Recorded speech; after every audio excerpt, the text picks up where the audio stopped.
en 2018, la prime pour une médaille, c'est vraiment tout béné. Ça envoie du rêve.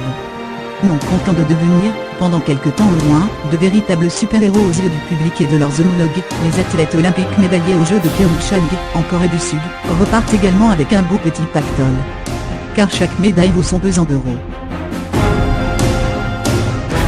Des primes à la médaille sont fixées par arrêté ministériel depuis 2014. Été comme hiver, un champion en or repart avec 50 000 € en poche, tandis que pour l'argent, il empoche 20 000 €, et pour le bronze, 13 000 €. Mais voilà.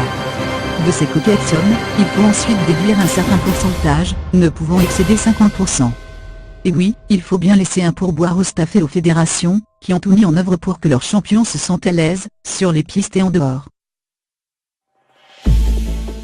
Et l'État dans tout ça ?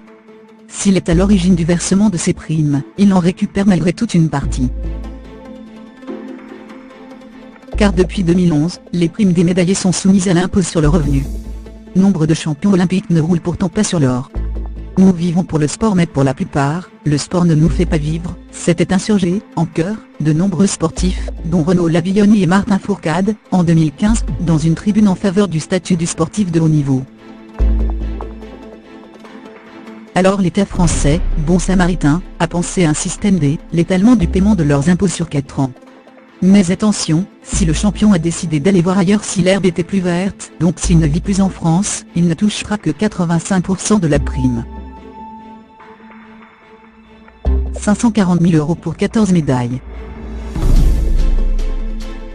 En 2014, à Sochi, l'État avait finalement dû sortir de ses poches un peu plus de 400 000 €, sans compter les Jeux paralympiques.